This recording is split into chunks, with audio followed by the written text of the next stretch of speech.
పట్టణంలోని మాజీ MLA Bhupal Reddy camp కార్యాలయంలో నిర్వహించిన విలేకరుల సమావేశంలో సూర్యాపేట మాజీ మంత్రి ఎమ్మెల్యే జగదీష్ రెడ్డి మాట్లాడుతూ ముఖ్యమంత్రి రేవంత్ రెడ్డికి పరిపాలన సోయి లేదని, ఇప్పటివరకు వ్యవసాయంపై సమీక్ష లేదని విమర్శించారు. ఇలాంటి విపత్కర పరిస్థితిలో కేసీఆర్ ముఖ్యమంత్రిగా ఉంటే అన్నదాతలకు నీళ్లు అందించే వారమని, కానీ దరిద్రమైన ప్రభుత్వం ఉందని విమర్శించారు. రాష్ట్రంలో నీళ్లు అందక లక్షల ఎకరాలు ఎండిపోయాయని, రైతులు మొరపెట్టుకున్న ప్రభుత్వం కదలిక లేదని అన్నారు. నీళ్లు ఇచ్చే అవకాశం ఉన్నా ఇవ్వలేదని, ప్రభుత్వంపై నిర్లక్ష్యం వల్లే అన్నదాతలు ఆగమయ్యారని అన్నారు. తెలంగాణ రాష్ట్రంలో ఒకవైపు ప్రకృతి వైపరీత్యం వల్ల ఎండలు పెరిగిపోతూ ఉన్నాయి. గత కొంతకాలంగా వ్యవసాయం లేకపోవడం వల్ల రైతులకు, వ్యవసాయ రంగానికి సమస్యలు ఎదురవుతున్నాయి. అయితే దురదృష్టవశాత్తు దీనికి తోడు ప్రభుత్వ నిర్లక్ష్య వైఖరి వల్ల, ప్రభుత్వం యొక్క కక్షపూరిత వైఖరి వల్ల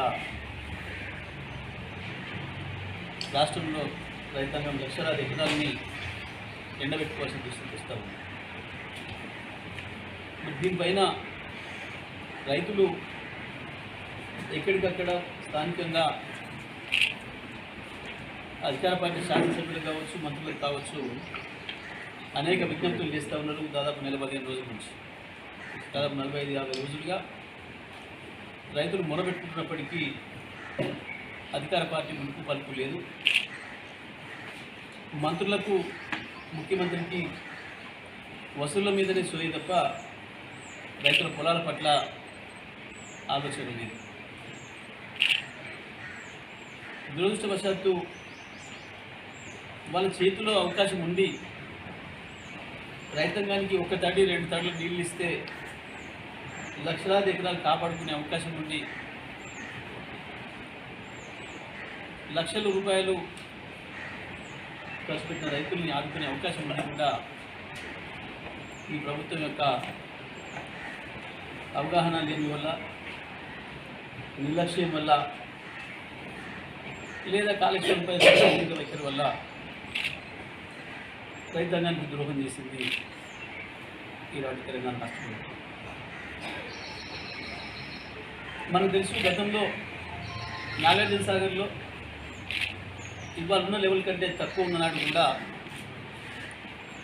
రైతాంగం మా శాసనసభ్యులకు, స్థానికంగా ఉన్న నాయకులకు చెప్తే, వాళ్ళని అడిగితే మేము ఆ విషయాన్ని తీసుకుపోయి ముఖ్యమంత్రి గారు చెప్తే వెంటనే మీకుండే అవకాశాన్ని తీసుకొని కేఆర్ఎంబీ, గీఆర్ఎంబీ ఎవరితో లెక్కలేదు, ఏ పద్ధతిలో మీరు తీసుకోవచ్చో ఆ పద్ధతిలో సహకరించమని చెప్తే అధికారులు తీసుకోండి అని చెప్పి వారు చెప్పడం, ఖమ్మంకు మంచిని తీసుకుపోయే పేరు మీద, ఉదయ సముద్రానికి మంచిని తీసుకొచ్చే పేరు మీద రకరకాల పద్ధతుల్లో నీళ్ళని తీసుకొచ్చి దాని లీకేజ్ల ద్వారానో ఇతర పద్ధతులను లక్షలాది ఎకరాలు కాపాడి రైతాంగం బయటపడిపోయారు. లక్షల రూపాయలు పెట్టుబడి పెట్టిన రైతాంగం బయటపడిపోయినారు. 1 పంట 1 తడితో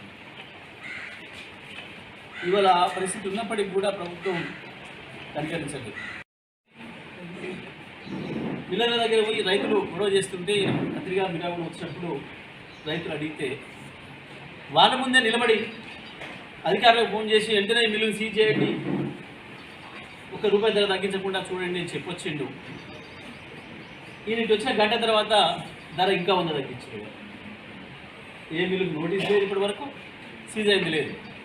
ఒక జోకర్ లాగా ప్రవర్తిస్తున్నాడు, ఒక బుడ్డర్ఖాన్ లాగా ప్రవర్తిస్తున్నాడు, ఒక మంత్రి అన్న సోయి లేకుండా మాట్లాడుతున్నాడు.